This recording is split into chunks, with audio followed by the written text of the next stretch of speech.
안녕하십니까? 저는 30대 여자입니다.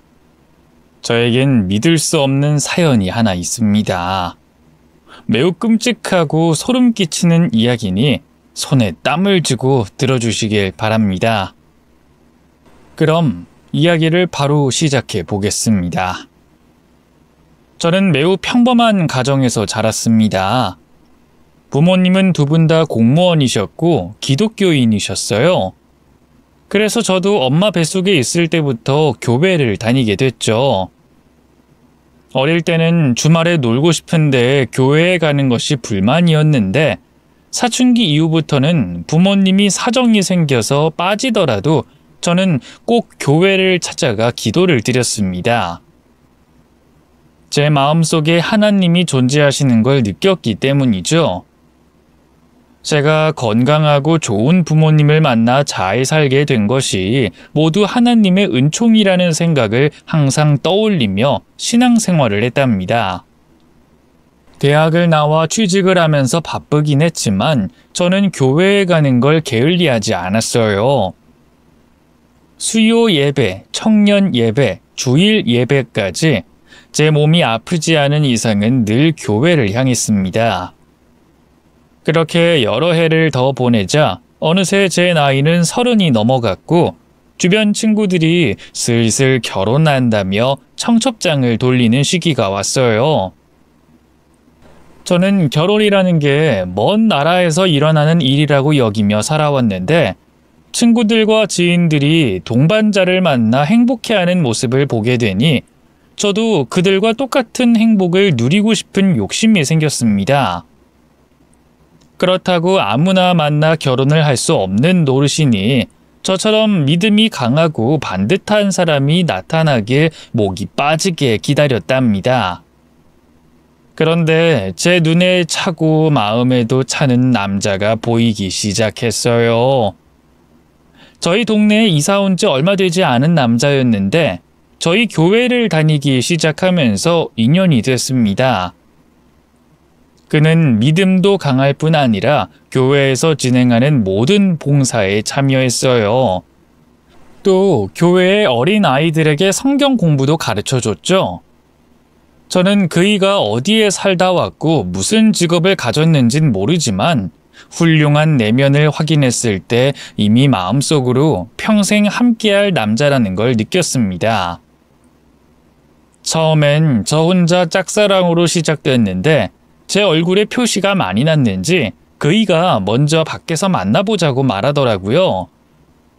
저는 억지로 좋아하는 감정을 숨긴 채 데이트를 했는데 그이가 제 마음을 알고 있었는지 저에게 사귀자고 제안하더라고요. 아닌 척하고 있으려고 했는데 그 말을 듣자마자 눈이 동그랗게 떠지면서 얼굴이 빨갛게 달아올랐답니다. 그래서 결국 마음을 더는 숨기지 않고 그와 만나기로 했습니다. 연애를 해보니 제가 알던 모습보다 훨씬 더 좋은 사람이었어요. 길거리에서 불쌍하게 구걸하는 사람을 그냥 지나치지 못하고 돈을 주며 위로의 말을 전하기도 했고 폐지가 가득 실린 리어카를 끌고 가는 어르신의 뒤를 밀어주기도 했어요. 마음씨가 어찌 그리 비단결 같던지 저라는 존재가 한심하게 느껴졌을 정도였어요. 교회에서도 그이는 천사 같은 사람이라고 소문이 자자했고 많은 여자들이 눈독을 들이고 있었습니다. 저희 두 사람은 교회에서 사귀는 걸 비밀로 했는데 자꾸 여자 성도들이 꼬시려고 해서 제가 먼저 터뜨리고 말았어요. 임자 있는 사람이니 건들지 말라고 으름장을 놨죠. 그때 제가 그이에게 단단히 빠져 있어서 그런 용기를 냈던 것 같네요. 여하튼 저희 두 사람은 교회에서 공개적인 연인이 됐고 남의 눈치를 보지 않고 붙어 다니며 신앙생활을 함께 했답니다. 사귀면서 그이에 대해 알게 된 건 굉장한 재력가이자 사업가라는 거였어요. 부모님은 외국에 계시고 혼자 한국에서 열심히 일해서 지금의 성과를 이뤘다고 했죠. 정말이지 세상에서 가장 완벽한 남자가 있다면 그게 바로 제가 사귀고 있는 남자가 아닐까 하는 생각을 매일 했던 것 같습니다. 저희는 사랑이 계속해서 깊어졌고 세월이 3년이 지나 결혼을 하기로 했답니다. 남자친구의 부모님이 한국에 들어오시면 결혼하려고 했는데 선교사 활동을 하시느라 언제 들어오실지 모른다며 저희끼리 결혼식을 올리기로 했답니다. 그래서 상견례 없이 바로 결혼 준비에 들어갔어요. 시부모님과는 영상통화를 2번 한 게 전부였는데 저를 며느리로 받아들이는 건 물론 사랑한다는 말씀까지 해주시며 축복해 주셨습니다. 얼마 뒤 교회에서 결혼식을 올리고 백년가약을 맺었어요. 신혼집은 그이가 마련해준 으리으리한 아파트에 들어가게 됐습니다. 돈을 얼마나 많이 벌었는진 확실히 모르지만 지금 하고 있는 사업이 보통 잘 되는 게 아닌 것 같더라고요. 그래서 남편이 된 그이의 사무실에 구경하러 갔는데 직원만 100명이 넘는 꽤 규모가 큰 회사였습니다. 수출입 사업을 하고 있다며 저에게 많은 걸 알려줬는데 무지한 저는 알아들을 수 없어 그냥 감탄만 하며 고개를 끄덕이고 말았네요. 남편은 회사 일이 바빠 새벽 6시에 출근을 했고 오후 7시쯤에 집에 들어왔습니다. 그이와 몇 달 동안 살아보니 어찌나 성실하던지 성공하게 된 이유를 제대로 알 것 같았어요. 근면성실하고 매일 루틴이 깨지는 법이 없었으니까요. 1년 동안 남편의 내조를 하면서 느낀 건 제가 아이를 낳고 육아를 해도 그이가 함께 해줄 거라는 확신이었어요. 그래서 빨리 아이를 낳길 바라는 마음에 밤마다 남편과 뜨거운 사랑을 했답니다. 하지만 아이는 계획을 세운다고 당장 생기는 게 아니더라고요. 병원에 가서 검사를 해봐도 아무 이상이 없었는데 몇 달이 지나도 깜깜무소식이었습니다. 그런데 제 완벽한 남편이 시간이 지날수록 조금씩 변해가는 게 눈에 보였어요. 술을 일절 입에도 되지 않는 사람이 언젠가부터 술 냄새를 온몸에 배겨서 돌아왔는데 여자의 향수 냄새까지 같이 배겨서 들어오더군요. 저는 그 일을 의심하며 물었습니다. 당신 요즘 여자 맞나? 술을 떡으로 먹고 들어오질 않나 향수 냄새가 진동하도록 배겨서 들어오잖아. 도대체 뭐하고 돌아다니는 거야? 퇴근하면 뭘 하는 거냐고. 뭐? 바람? 아 여보, 내가 그런 쓰레기로 보여? 난 당신과 하나님 앞에 부끄러운 짓 한 적 없어. 날 믿지 못한다고 하니까 불쾌한 기분 드네. 우리 서로 믿고 살아야 할 부부 아니었니? 여보, 내가 사업가인 거 잊었어? 요즘 부쩍 대접해야 하는 일이 많아서 억지로 술 마신 거라고. 여자 향수는 내가 접대한 사람이 여자기 때문이고. 이제 의문이 좀 풀렸어? 몰라. 당신을 못 믿는 건 아닌데 그래도 기분 나빠. 여자랑 단둘이 오랫동안 술 먹었다고 하는데 아무렇지 않을 여자가 어딨어. 에이구, 우리 귀염둥이 마누라가 질투하는 거야?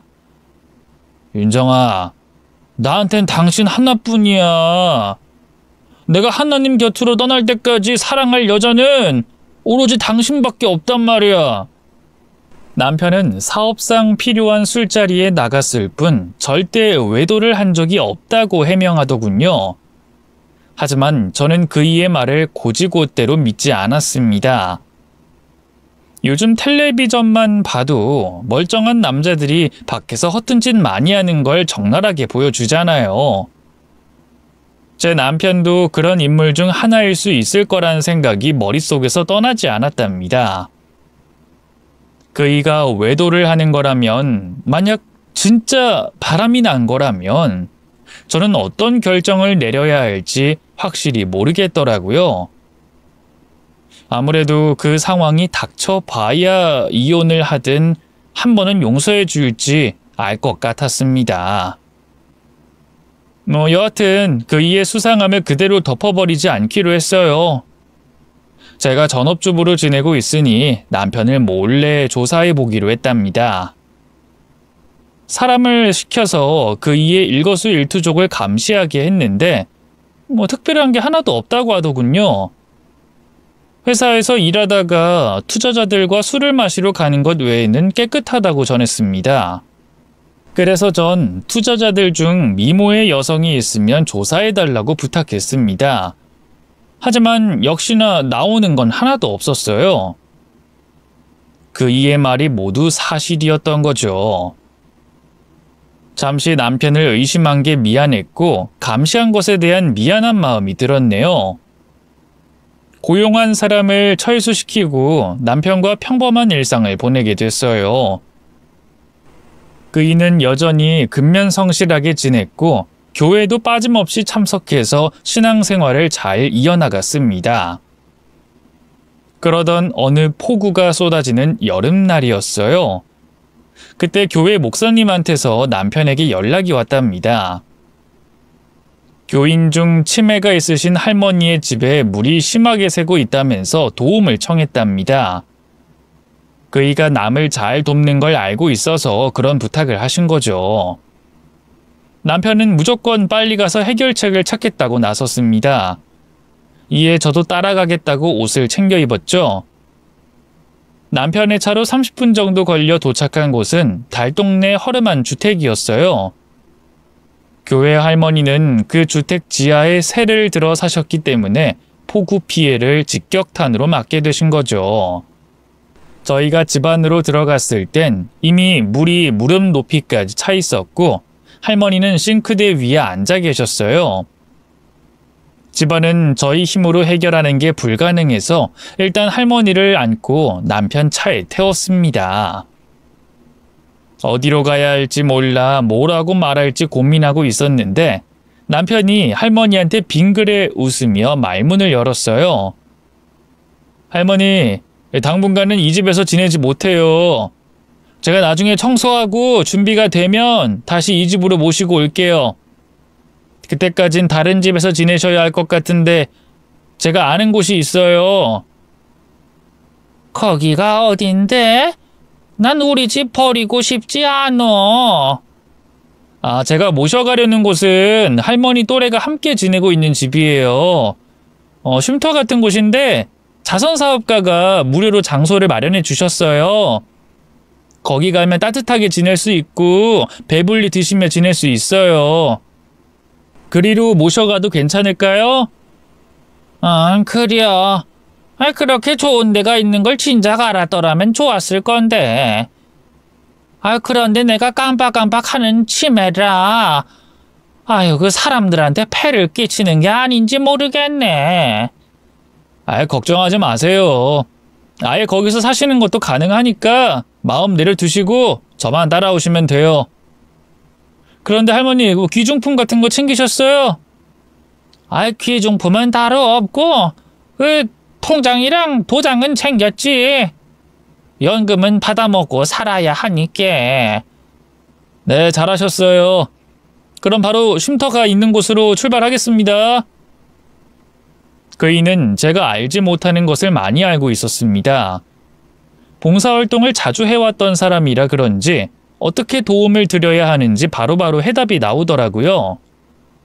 그런데 남편은 차를 타고 먼저 저희 집 앞으로 갔습니다. 저에게 먼저 내리라고 하더군요. 여보, 그 어르신들 지내는 쉼터가 지방 쪽이라 오래 걸릴 거야. 당신은 집에 들어가 있어. 나도 같이 가면 안 될까? 할머니 걱정돼서 같이 가고 싶은데. 아니야. 또 다른 도움이 필요할지도 모르니까 당신은 집에서 쉬면서 연락 받도록 해. 목사님이 다른 피해 받은 분들 있으면 또 연락 줄 거라고. 그래. 그러는 게 좋겠다. 그럼 잘 다녀와. 할머니, 조심히 내려가세요. 그렇게 저는 남편의 차에서 내려 집 안으로 들어갔습니다. 다행히 교회 목사님에게 연락은 오지 않았어요. 비 피해를 받은 사람이 또 없는 것 같아 마음이 놓였죠. 한편 남편은 늦은 밤에 돌아와서 차갑고 피곤한 몸을 뜨거운 몸에 녹여내고 침대에 누웠습니다. 저는 그이가 자랑스러워서 칭찬 한마디를 건넸습니다. 당신 진짜 멋진 사람이야. 발벗고 나서서 도움드리는 걸 보니까 진짜 자랑스러워. 할머니 잘 도착하셨지? 잘 도착하셨어. 거기가 너무 좋아서 다시 달동네 지하방으로 가고 싶지 않다는 말씀까지 하시더라. 그 정도로 좋은 곳이야? 어쨌든 할머니가 무사하다니까 마음이 놓이네. 수고했어, 여보. 하나님이 이웃을 돕고 살라고 하시는 말씀이 있잖아. 난 기독교인으로서 하나님 말씀 수행한 것뿐이야. 그이는 뼛속까지 기독교인이었습니다. 남을 돕는 게 행복하다고 하는 사람이니 정말 아름답고 훌륭해 보였어요. 이렇게 완벽한 남편에게 문제가 있을 리가 없으니 더는 술을 먹고 늦게 들어와도 의심하는 행동을 하지 않았습니다. 모두 일의 연장선이었으니까요. 그런데 얼마 뒤에 교인 한 분이 저를 불러놓고 전할 말이 있다고 하더군요. 아유, 윤정자매님, 자네 남편이 어제 다른 아파트에서 나오는 걸 봤는데 혹시 시부모님이 한국에 들어오셨나? 네? 시부모님이요? 아니요, 아직 아프리카에서 선교활동 중이세요. 근데 제 남편이 다른 아파트에서 나오는 걸 보셨다고요? 아유, 그래. 그 엊그제 평일 낮에 어떤 여자랑 같이 들어가는 걸 봤다니까. 혹시 박 집사가 바람을 피우는 건 아니겠지? 바람이요? 아닐 거예요. 제 남편은 부끄러운 짓 절대 하지 않는 사람이라고요. 아무래도 권사님이 잘못 보신 것 같아요. 아유, 내 시력이 2.0이야. 제대로 본 거 맞다고. 윤정자매, 내 말 잘 들어? 안에서는 얌전하고 착해 보여도 밖에서는 무슨 짓 할지 모르는 게 남자라고. 권사님의 언행은 저를 불쾌하게 만들었습니다. 그래서 언성을 조금 높여서 말했어요. 김 권사님, 말씀 함부로 하지 마세요. 설사 제 남편이 다른 여자랑 아파트 안에 들어갔다고 해도 다른 이유가 있어서 갔을 겁니다.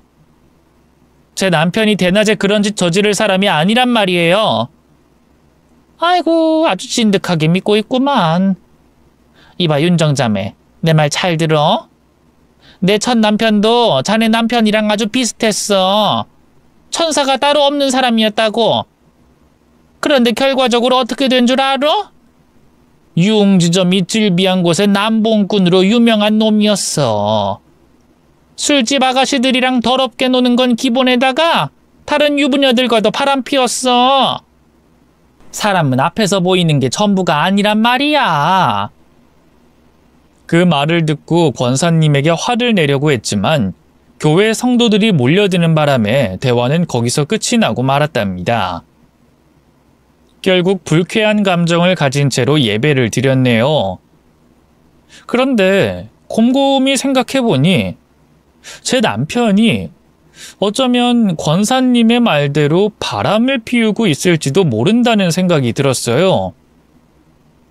대낮에 남의 여자 집에 들어가는 걸 봤다는 말까지 들었는데 어느 여자가 의심을 하지 않을 수가 있겠습니까? 그래서 저는 다시 남편 뒤를 캐내보기로 결심했습니다. 이번엔 사람을 고용하지 않고 제가 직접 발로 뛰어 그이의 뒤를 밟아보기로 했어요. 제 두 눈으로 봐야만 믿을 수 있을 것 같았거든요. 그래서 사흘 정도 남편이 뭘 하고 돌아다니는지 뒤를 쫓았는데 회사에 출근하지 않고 쉼터를 돌더라고요. 거기서 전도를 하며 좋은 이야기를 해주고 있던 겁니다. 바람은커녕 캐면캘수록 미담만 쏟아지는 사람이었죠.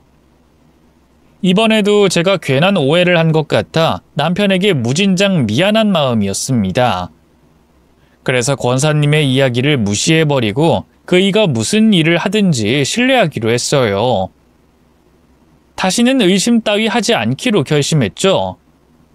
그런데 얼마 지나지 않아 또 다른 교인이 제 남편이 외간 여자와 다정히 길을 걷는 걸 봤다고 일러줬습니다. 아유, 윤정자매님. 내가 며칠 전에 백화점에 갔는데 그 앞에서 자기 남편을 봤어. 어떤 여자한테 어깨에 손 올리고 걷더라고. 혹시 박 집사한테 여동생이 있나? 아니요, 여동생 없어요. 그리고 제 남편이 같이 걸었던 여자는 잘못 보신 것 같네요. 아니야, 내가 확실히 하려고 뒤를 쫓아가면서 나누는 대화를 들었다니까. 뭐랬더라? 그 여자가 박 집사한테 사랑한다고 했어. 진짜로. 네? 무슨 그런 말도 안 되는... 지금 한 말 책임질 수 있어요? 제 남편이 바람 피우는 게 확실한 거냐고요? 사랑한다는 대화를 주고받았으니 당연한 거 아니야? 윤정자매님, 내가 실없는 소리 할 사람이야? 난 보고 들은 대로만 알려주는 거라고. 확실히 알아볼 필요가 있을 것 같아서 전해주는 거야. 도대체가 교회 사람들이 다 왜 이러나 싶었어요. 제가 남편을 미행해 봤는데 외도는커녕 쉼터에 가서 전도와 봉사하는 모습만 봤는데 말입니다. 그래서 저는 남편에게 대놓고 묻기로 했습니다. 교회에서 예배가 끝나고 집으로 들어가자마자 남편에게 할 말이 있으니 앉아보라고 했죠. 당신, 내가 묻는 말에 솔직하게 대답해줘. 근데 당신 화났어? 표정이 안 좋은데? 실은 말이야.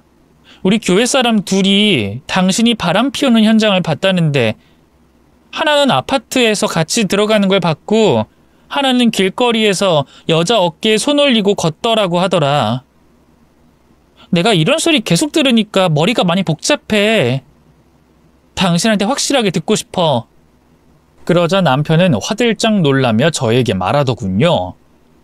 그의 입에서 나오는 말은 충격 이상이었습니다. 당신한테도 그런 소리를 했어? 나한테도 그랬어. 당신이 나 몰래 남자 만나고 있다더라. 지금 당신이 말한 거랑 똑같이 남의 남자 아파트에 들어갔다고 말이야. 난 듣자마자 거지 같은 소리 하지 말라고 승질냈어. 뭐? 김 권사님이랑 이 집사님이 당신한테 나를 바람난 년이라고 말했다고? 이것들 아주 웃기네. 우리 둘 사이를 갈라놓으려고 작정했나봐. 도대체 이러는 이유가 뭐야? 여보, 사실은 그 김 권사님이 이혼하고 줄곧 딸을 혼자 키워왔잖아. 좀 멀쩡하고 믿을만한 사위를 보고 싶으신 모양이야.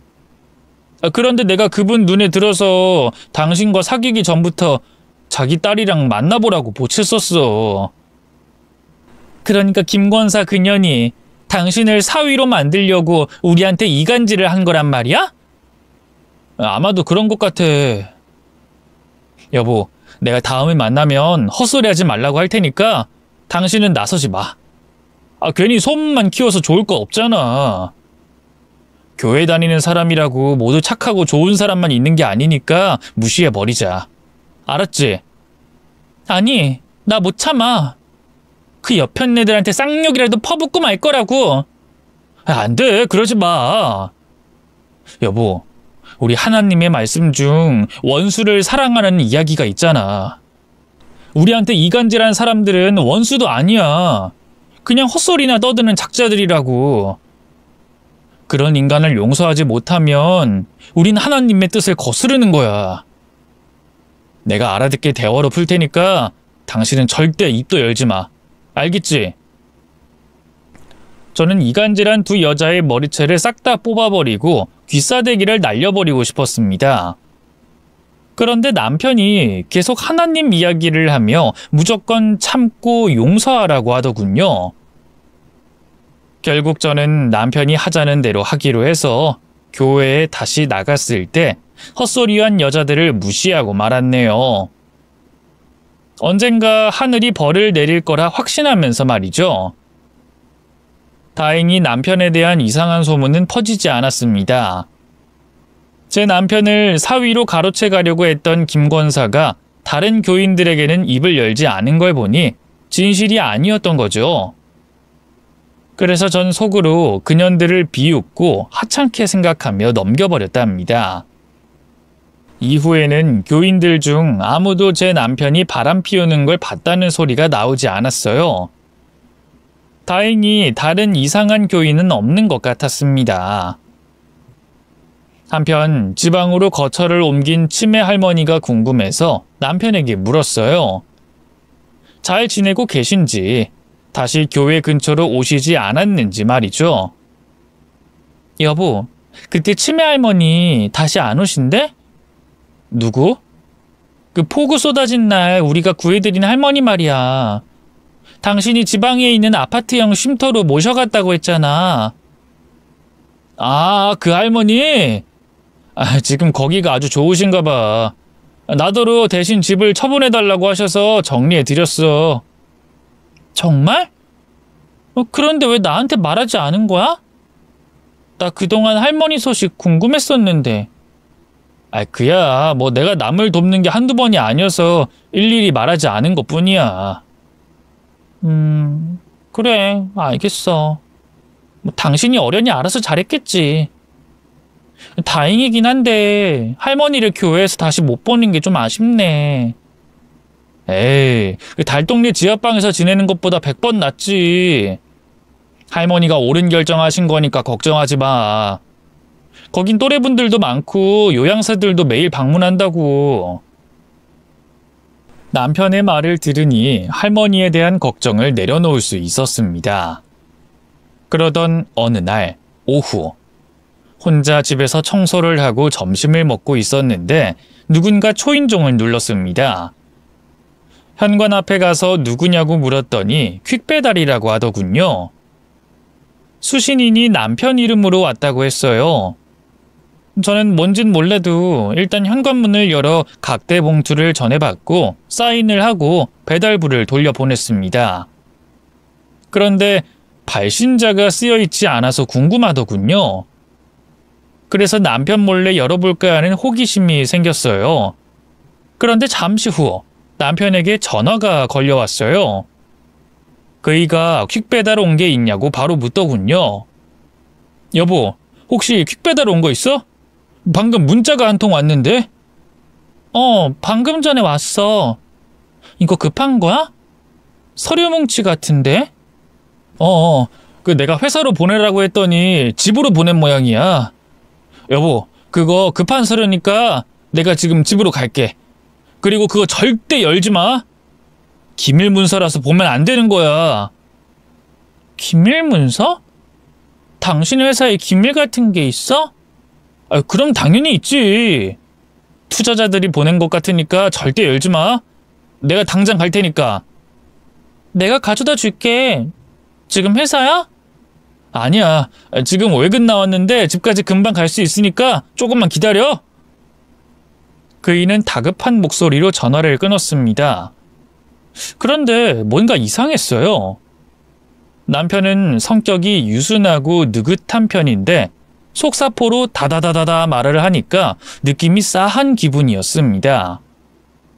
이에 저는 아무래도 퀵배달로 온 서류를 열어봐야겠다는 생각이 들었습니다. 그래서 커터칼로 조심조심 봉투를 뜯어서 안에 있는 서류 뭉치를 꺼냈답니다. 뭔지 모를 여러 서류들이 있었는데 그중 남편 명의의 집문서가 있더군요. 저와 사는 집이 아닌 다른 아파트였어요.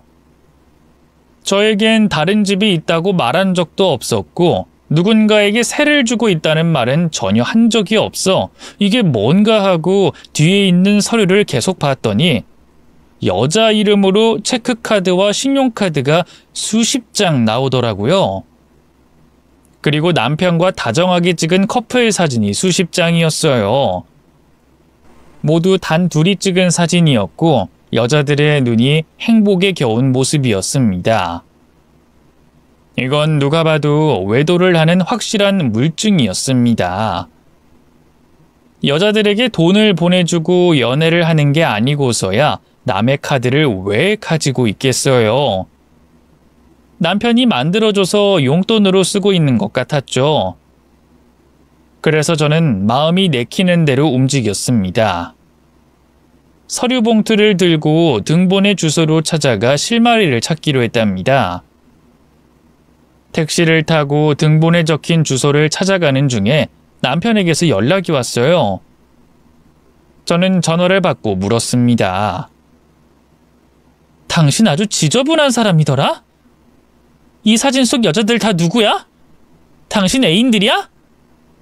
바람을 피우다 못해 수십 명의 여자랑 동시에 연애하고 있던 거니? 여보, 오해야, 오해. 그 사진은 그러니까 바람 피운 게 아니야. 내가 기밀문서라고 열지 말라고 했잖아. 다른 여자들이랑 웃으면서 찍은 사진이 기밀이었어? 아주 거짓말이 입에 붙어있구만. 나쁜 놈아. 지금 생각해보니까 교회 사람들이 당신이 바람 피우는 걸 봤다는 게 모두 진실이었어. 이간질하는 게 아니었다고. 당신은 나한테 뻔뻔하게 거짓말한 거지. 내 말이 맞지? 여보, 내가 만나서 설명할게. 오해를 제대로 풀어야 할 것 같아. 절대 바람 아니니까 사진만 보고 결정하지 마. 당신 지금 어디야? 설마 그 등본 주소로 가는 중인 거야? 여보, 거긴 가면 안 돼? 절대로 가면 안 된다고! 이 주소로 가면 모든 걸 알게 되는 거야? 그래서 말리는 거지? 이미 도착했거든? 당신이 두 집 살림하는지 세 집 살림하는지 내가 다 알아낼 거야. 그래서 처절하게 개박살 내주겠어. 여보, 살림 차린 거 아니야. 내 말 좀 믿어봐. 여보! 저에게 사정하는 남편의 전화를 뚝 끊어버리고 아파트 입구에서 내려 바로 해당 호수를 찾아 초인종을 눌렀습니다. 이윽고 부수수한 몰골의 여자가 문을 열어주더군요. 누구세요? 저는 박태평 씨 아내 되는 사람입니다. 우리 자기 아내라고요? 우와, 엄청 예쁘다. 얼른 들어오세요. 네? 지금 뭐라고 했어요? 당신 내 남편이랑 바람난 여자 아니에요? 바람이요? 그게 뭐예요? 얼른 들어와서 우리랑 놀아줘요. 태평 오빠가 얌전하게 놀고 있으면 밥도 사주고 선물도 준다고요.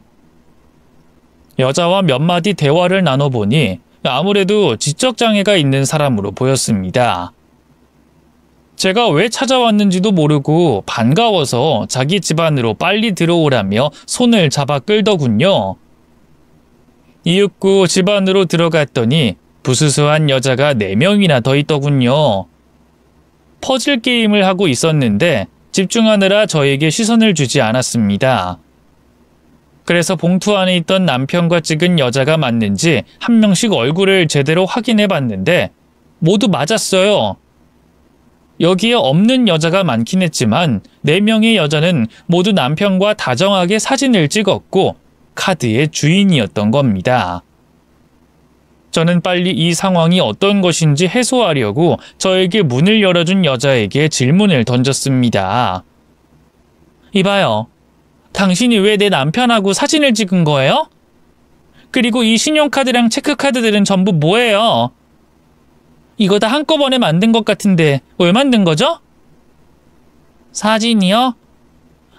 그거 태평 오빠가 찍어주면 돈 준다고 해서 찍었어요. 그리고 카드는 태평 오빠가 통장 빌려주면 카드 만들어준다고 했어요. 우리 통장은 방에 있는데 보여줄까요? 네, 보여주세요. 얼른요. 여자는 불이 나게 방으로 달려가 서랍에 있던 통장들을 가지고 나왔습니다. 하나씩 펼쳐보니 계좌이체를 한 흔적이 보이더군요. 제 남편의 계좌로 말이죠. 여자들이 남편에게 돈을 보내준 이유가 뭐냐고 물었더니 그렇게 해야 예쁨 받는다는 소리를 하더군요. 태평 오빠가 자기를 사랑하면 돈을 보내야 한다고 했어요. 뭐라고요? 그게 대체 무슨 말이에요? 이 집은 내 남편 명의던데 그럼 여러분들이 세를 내고 지내는 거예요? 세가 뭐예요? 우린 그런 거 몰라요. 쉼터에서 지내는 우리를 오빠가 데리고 온 거예요. 그래서 여기서 잠도 자고 밥도 먹어요. 그리고 취직해서 일도 하고 있다고요. 월급 받으면 오빠한테 주고 칭찬 들어요. 우린 그게 아주 신나요. 오빠가 행복한 게 우리의 행복이거든요. 그러니까 쉼터에서 여기로 왔고 장애인 연금을 매달 제 남편한테 보낸다는 거죠? 그리고 일해서 버는 돈까지 다 넘겨주고 있고. 아, 미치겠네. 이 인간 도대체 뭐 하는 놈이야? 바람을 피운 게 아니라 장애인들 데려다가 착취하고 있던 거야? 알고 보니 남편은 교인들 눈에 걸려든 게 모두 장애인 여성을 데리고 이 집으로 데려온 모양이더라고요.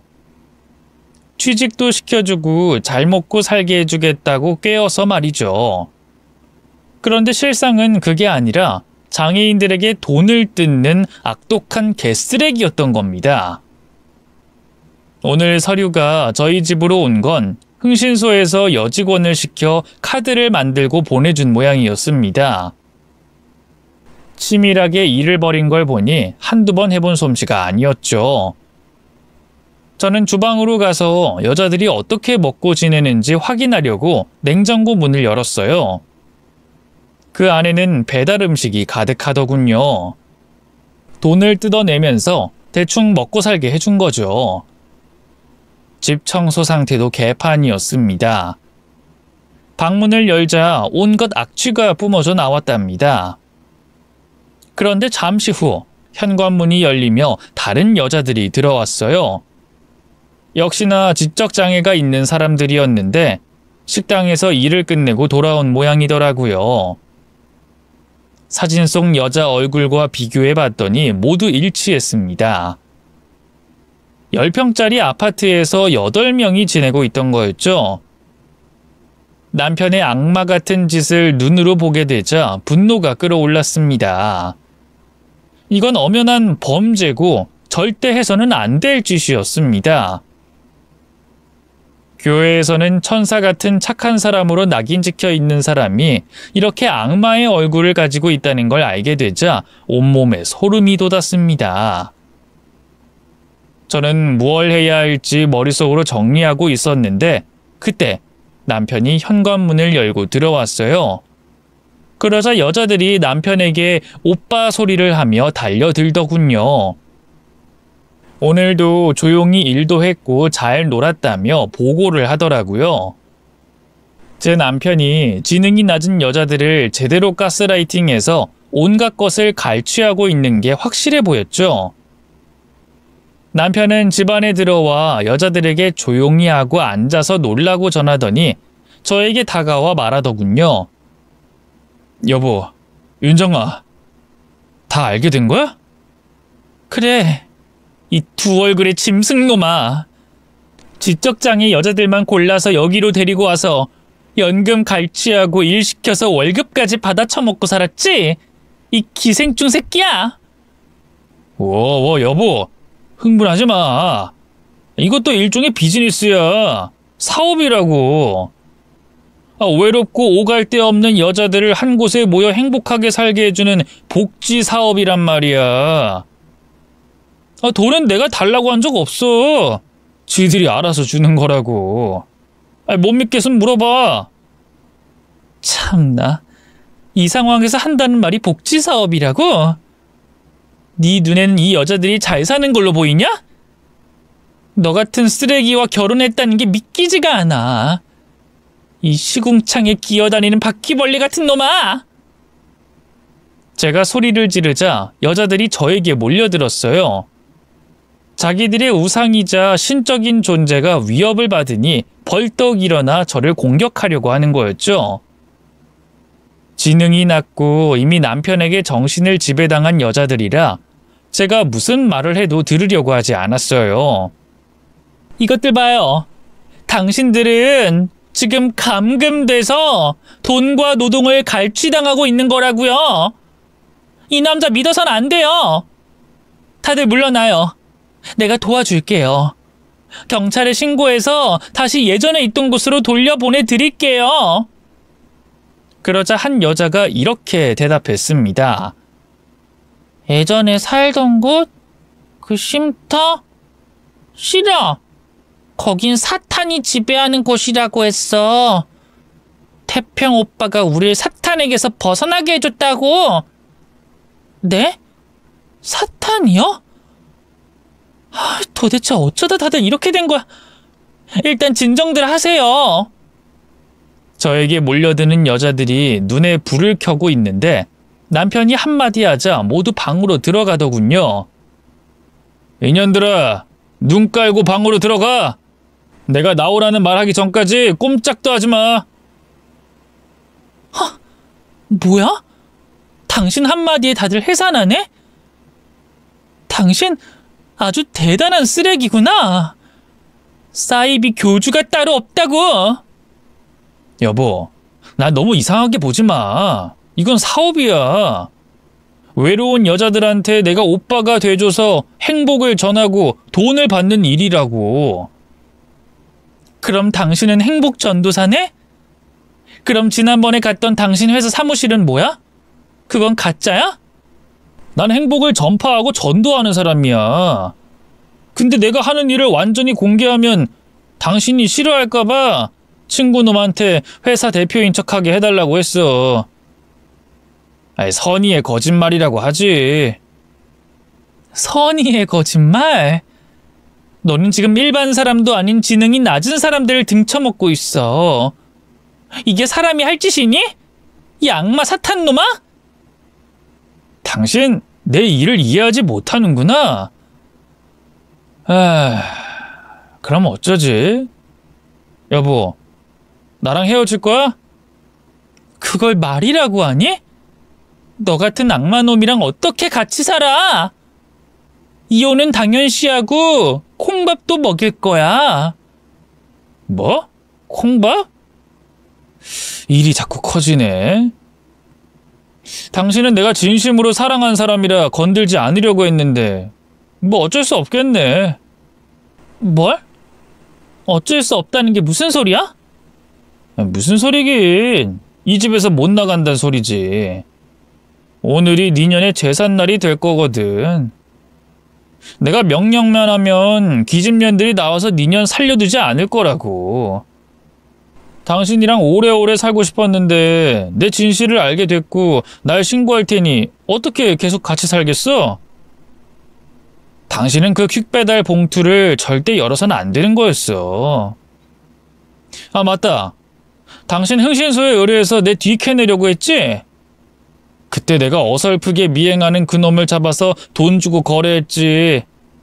아주 깨끗하고 착한 남편이라고 보고하라고 말이야. 남편은 악마의 미소를 지으며 저에게 한 걸음씩 다가왔습니다. 저는 겁을 먹고 뒷걸음질을 쳤습니다. 어느새 베란다까지 다가왔죠. 남편이 제 따귀를 한 대 날리더니 커튼을 걷고 베란다로 나가라고 하더군요. 베란다에 떨어져 극단적 선택을 한 것으로 만들어주겠다면서 겁박했습니다. 그 순간 남편이 너무 무서워서 그 말을 꼭 들어야 할 것 같았습니다. 저 역시 정신이 지배가 되는 것 같았어요. 하지만 제가 아니면 남편의 실체를 밝힐 사람은 아무도 없었기 때문에 곧 정신을 부여잡고 커튼을 당겨 남편의 몸을 덮어버렸습니다. 그리곤 눈에 보이는 물건을 사정없이 갈겼어요. 한쪽에 아령이 하나 있길래 그걸로 몸뚱이와 면상을 날려버렸죠. 그러자 그이는 비명을 질렀습니다. 이 망할 년! 감히 내 얼굴에 손을 대? 너 오늘 진짜 가만 안 둔다. 다들 방에서 나와! 나와서 인연 베란다 밖으로 밀어버려! 제가 남편을 두들겨 패고 있던 중 여자들이 방에서 튀어나오며 제 온몸을 잡아채기 시작했어요. 머리채와 팔다리를 잡히고 얻어 터지게 됐죠.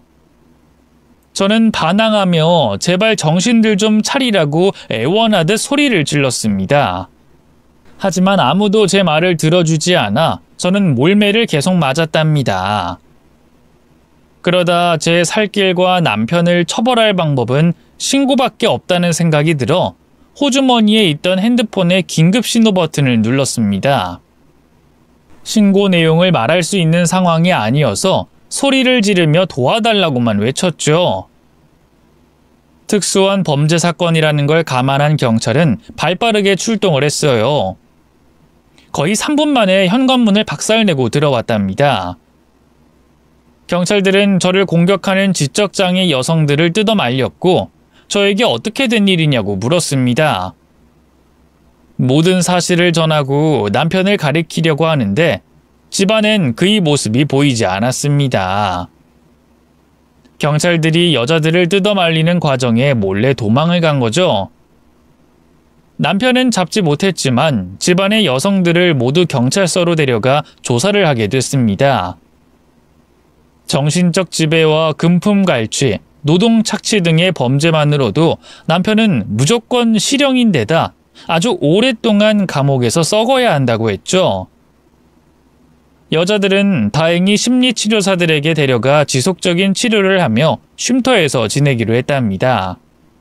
그리고 남편의 여죄를 조사하는데 서울 경기도의 아파트 몇 곳을 월세로 마련해서 그 안에 지능이 떨어지는 여자를 꿰어 장애인 연금과 노동에서 번 돈을 갈취하고 있답니다.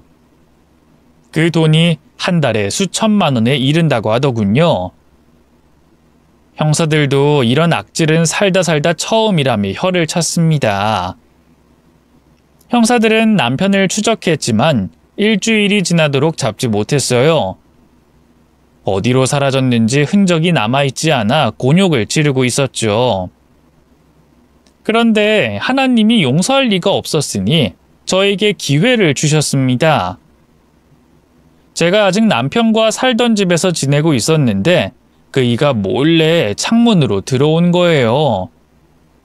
집이 2층이라 마음만 먹으면 성인 남자가 넘어오기 쉬웠죠. 아마도 숨겨둔 통장이든 여권이든 가지러 온 모양이었습니다.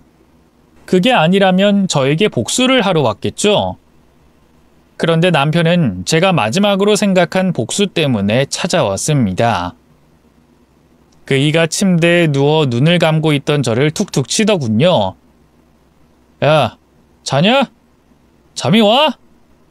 내 인생 종치게 해놓고 자빠져 잠이 오냔 말이야. 당신 왔어? 어서 와. 기다리고 있었어. 뭐라는 거야, 이 망할년이. 넌 내가 무섭지도 않냐? 내가 해코지하면 어쩌려고. 이년 배짱 좋네. 나 지금 절벽 위에 서 있는 상황이라 무슨 짓 할지 모르는데 안 무서워? 하나도 안 무서워. 그리고 당신은 나한테 해코지 못해. 왜냐면 지금 이 집에 형사들이 잠복 중이거든. 모두 나오세요. 제 말에 침대 밑에서 1명, 주방 식탁 밑에서 1명, 장롱 속에서 1명, 그리고 창밖에도 형사가 지키고 섰답니다. 뭐야? 내가 여기 올 거라는 걸 어떻게 알았지? 이런 젠장! 가까이 오지 마! 어떻게 알긴. 내가 당신이 사라진 날에 형사님들이 집안을 샅샅이 뒤져봤지. 그런데 골드바랑 위조 신분증이랑 여권이 나오더라? 넌 이걸 버리고 절대 떠날 수 없다는 걸 알았단 말이야. 이제 알겠니? 네 인생은 여기서 마침표라는 걸. 너 2년 가만 안 둬! 내가 잡히더라도 니년을 끝내고 잡혀가겠어! 남편이 저에게 달려들자 형사가 테이저건을 쏴서 그 일을 기절시켰습니다. 이거 뭐야? 돼지가 아프네. 그렇게 남편은 기절한 채로 형사들에게 업혀 끌려갔습니다.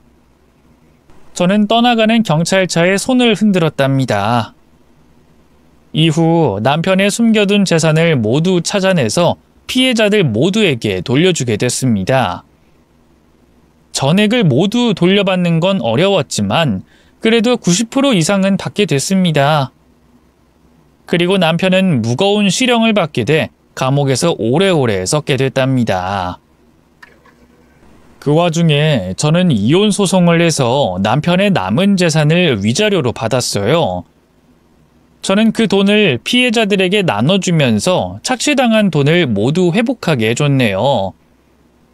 그리고 또 알게 된 사실이 있는데 남편은 천의 고아였답니다. 아프리카 오지에서 선교사로 활동한다는 건 새빨간 거짓말이었고 단역 배우를 섭외해서 저와 영상통화를 시켜준 거더라고요. 하나부터 열까지 진실이라는 게 하나도 없는 개 같은 놈이었죠. 그이는 감옥에 들어간 지 1년 만에 세상을 떠났다는 소식을 전해 듣게 됐어요. 장애가 있는 사람들을 등쳐먹은 놈들은 감옥 안에서 평탄하게 지내는 게 어렵다고 하네요.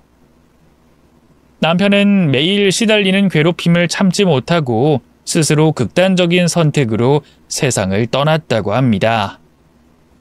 그래서 그이는 지금 지옥에서 불타고 있을 겁니다.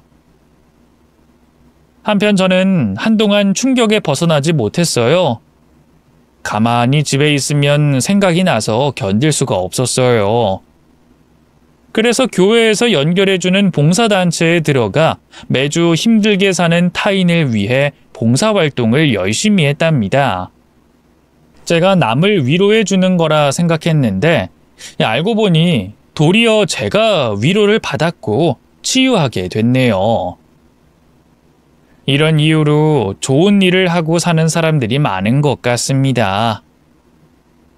2년이 지난 지금은 같이 봉사를 하던 남자와 결혼해서 잘 지내고 있고 뱃속에 아이도 생겨서 내년 초에는 엄마가 될 예정이랍니다. 여러분, 이 충격적인 제 사연을 모두 들려드렸는데요. 어떠셨나요? 많이 충격적이죠? 세상에 다양한 미친 것들이 많다는데 제 전 남편은 역대급인 놈 같습니다. 항상 사람 조심히 만나시길 바라며 이만 글을 줄이겠습니다. 감사합니다.